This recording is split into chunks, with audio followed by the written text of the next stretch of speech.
Hey, how's it going, everybody? It's Robin here. Welcome to your daily tarot card reading. This is going to be for Tuesday, December 13th, and I'm using the Starman tarot card deck. So this is a really groovy deck, you guys. It was inspired by David Bowie, and he did collaborate on the artwork. So you do see that energy coming through the cards, and that to me is what makes it such a great deck. But anyway, team in spirit, let's get going with this daily tarot card reading. I'll do my best to interpret messages. Sometimes they're loud and clear, and sometimes they're just a huge question mark with a WTF bubble. But anyway, let's get going here, you guys. We do have the Nine of Wands.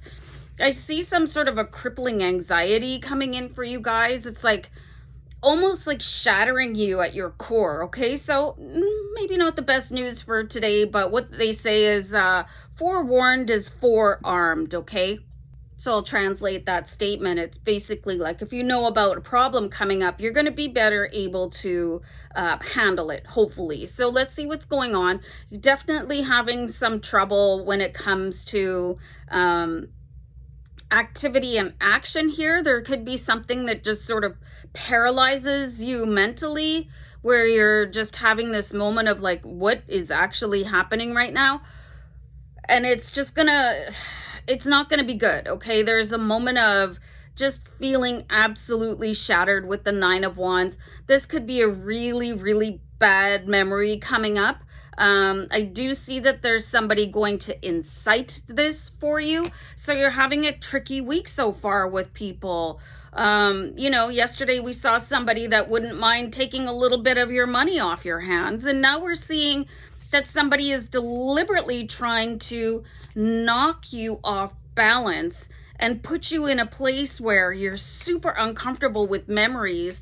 So they probably have to know you pretty well to know how to trigger you in this fashion with that Nine of Wands. My guides are saying to pull two cards here for you. Okay, so we do have the Eight of Pentacles. Okay, so this is a really, really magical energy of learning how to get yourself out of circumstances.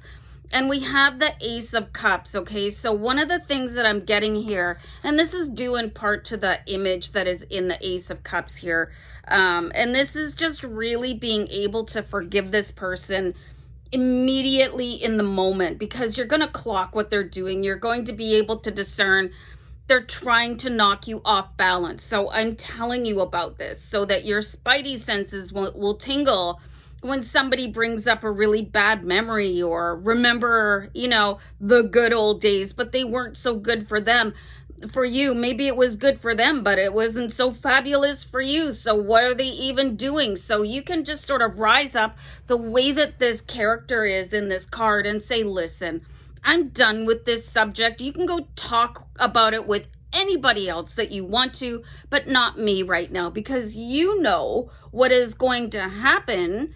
I'm going to get upset and stressed out, and I'm not allowing you to do that. And I think you better check yourself before you wreck yourself. Okay, so, and then you can forgive them in that moment and just say, don't do this again, or our friendship is over, whatever the definition of your relationship is.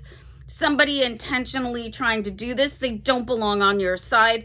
What are they even doing? Okay, and then this magical moment is going to happen with this Eight of Pentacles, where you've just learned so much about yourself, really empowered yourself to say, hey, I am strong enough to stop somebody in their tracks when they're deliberately trying to sabotage me out of nowhere, just to, I don't know, like, why are they doing that? Like, what's wrong with people, right? Sometimes you just have to ask that question, what? So anyway, there's this electricity that is created by this whole thing, because you're sitting watching something unfold. So yes, you might have okay, well, that's okay. Maybe they're having a bad day, and I'll take the brunt of their anger or whatever emotion that is coursing through them. But you're not responsible for that. You're responsible for your own emotions, your own energy, and not going backwards on your path and not allowing somebody to push you there. Okay, so it's time for you to just ask something, like if it starts to really set off alarm bells in your body, angel number 444 just rolled by, then it's time to stop and ask questions like, why are we going down this road again? Why are you reminding me of one of the worst times in my life? and like maybe start questioning your relationship at that point, because I'm getting the feeling this is not the first time this person has gaslighted you into a situation where your back is against the wall and you're out of commission for a few days because the memories are so painful. Stop that person in their tracks, okay? All right. I'm gonna go. Bye.